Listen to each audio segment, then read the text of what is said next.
সামনে ঈদ, আর এমন সময় আমার সোনা পাখিটা এতটা পরিমাণে অসুস্থ হয়ে গিয়েছে যে ঠিকমতো দাঁড়াতেও পারছে না। নিজেকে এতটা পরিমাণ অসহায় লাগছে মা হিসাবে। আসসালামু আলাইকুম, আমি খাদিজা আক্তার শাওন বলছি ঢাকা থেকে। আশা করি যে যেখানে আছেন আলহামদুলিল্লাহ সবাই ভালো আছেন এবং সুস্থ আছেন। আলহামদুলিল্লাহ, আল্লাহর কাছে শুকরিয়া আদায় করি, আল্লাহ যেমন রাখছে তারপরও বলবো যে ভালো রাখছে। আর যারা খুব আহ অসুস্থ, যার কারণে ওকে কাঁথা দিয়ে রাখছি। ওর 103+ জ্বর উঠেছে, সেই জন্য ও শুয়ে আছে। আর এমন অবস্থায় ওরে দেখতে একদমই ভালো লাগে না আমার। আর যেহেতু ও সবসময় হাসি খুশি থাকে, আনন্দ ফুর্তিতে করে, আর আমি মোবাইলটা মানে ক্যামেরা অন করা দেখেছে, এজন্য মানে হাসি আসে না, তারপরও হাসি দিচ্ছে আমাকে দেখানোর জন্য। আমার মাথা না অনেকটাই শক্ত, সবাই আমার মার জন্য দোয়া করবেন। আর এখন হচ্ছে বিকালের দিকে একটু আগে মাথা ধোয়া দিয়েছিলাম, আর জ্বরটা কোনোভাবেই কমতেছে না। তো ওকে এই অবস্থায় দেখতে না একদমই ভালো লাগে না। ও কিন্তু আমার বাসায় সারাক্ষণ খেলাধুলা করে, মানে টিভি দেখে, মোবাইল দেখে, গান শোনে। তো শেষমেশ আর কিছু করতে না পেরে মানে এতটা পরিমাণে ওর পটি হচ্ছিল, আর একদমই শরীর ছেড়ে দিয়েছে, যেহেতু আর দেরি না করে ওকে হসপিটালে নিয়ে গেলাম। আর ওকে যেহেতু আমি 2টা ডাক্তারের আন্ডারে রাখি, তো একজন না পাইলে আরেকজনকে পেয়ে যাই, এই হচ্ছে আমার একটা প্লাস পয়েন্ট। তো ডাক্তার দেখানোর পর ওকে দেখে সাথে সাথেই ডক্টর ভর্তি থাকতে বলেছে, কারণ ও এতটা পরিমাণে দুর্বল ছিল, ঠিকমতো বসবে সেটাও বসতে পারতেছে না।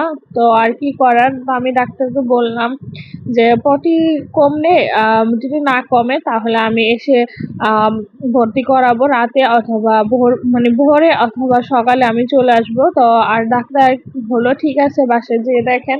আর মেডিসিন কিছু চেঞ্জ করে দিয়েছে, আর কিছু টেস্ট দিয়েছে, তো আমি টেস্টগুলো দিয়ে আসলাম। বাসায় এসে খুব তাড়াহুড়া করে একটু পোলাও চাল দিয়ে, একটা কাঁচকলা দিয়ে একটু খিচুড়ি রান্না করব। আর হচ্ছে যে এই সময় না আমি খুব তাড়াহুড়া করছিলাম, কারণ যত তাড়াতাড়ি আমি রান্না করতে পারবো তত তাড়াতাড়ি আমি জায়রাকে খাওয়াতে পারবো।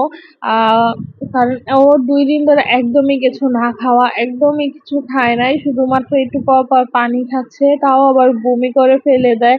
তো আমার এতটা খারাপ লাগছিল, এই সময় মনে চাচ্ছিল যে নিজে একা একা বসে কান্না করি, কিন্তু বাচ্চা, আমি যদি ভেঙে পড়ি তাহলে বাচ্চা দেখবে কে? তো এই দেখে আর মানে খুব তাড়াহুড়া করে কাজ করতেছিলাম, একদিকে আবার অপর পাশে আবার ওকেও দেখতেছিলাম, কারণ ও তো আর বসে মানে কোল ছাড়া থাকবেই না। কিছুক্ষণ পর পর আপনাদের ভাইয়া ফোন দিচ্ছে, আপনাদের ভাইয়াও বেশিরভাগ সময় বাসায় থাকছে, কারণ আমি একা হাতে সবকিছু সামলাতে পারবো না। আপনাদের ভাইয়া দেখা যায় ওকে সামলায়, আমি রান্না বান্না শেষ করি, আমি রান্না শেষ করলে আবার আপনাদের ভাইয়া দোকানে যায়। তো এই পালা হচ্ছে আজ এবার। আর আমি খুব তাড়াহুড়া করছি, এমন সময় না দেখেন আমার প্রেসার কুকারটাও একটু জ্বালাতন করছিল। আসলে তাড়াহুড়ার সময় না এই জিনিসগুলো না যদি ঠিক মতো কাজ না করে তখন না খুব মেজাজ খারাপ লাগে। তো কি করব আর বলেন, মেজাজ খারাপ করে তো আর কোনো কিছু করা যাবে না। তো তাড়াহুড়ার কাজ হয়তো বা এরকমেরই হয়, তারপরও আস্তে ধীরে তারপর যতটুকু পারি তারপর চেষ্টা করলাম সবকিছুই করি। এমন সময় মনে হলো আমি খিচুড়িতে তেল দেই নাই, তো অল্প একটু তেল দিয়ে দিলাম, তেল দিয়ে প্রেসার কুকারের ঢাকনাটা বসিয়ে দিলাম। আর হচ্ছে গিয়ে এখন হচ্ছে 2 দিন পর এই যে দেখেন মাশাআল্লাহ এখন অনেকটাই সুস্থ।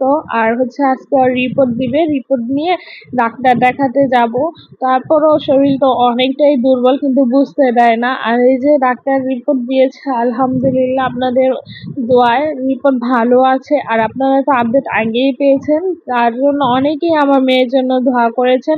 আর এখন খেলনা কিনে দিতে আসলাম, আর বাসায় যাচ্ছি। আল্লাহ হাফেজ।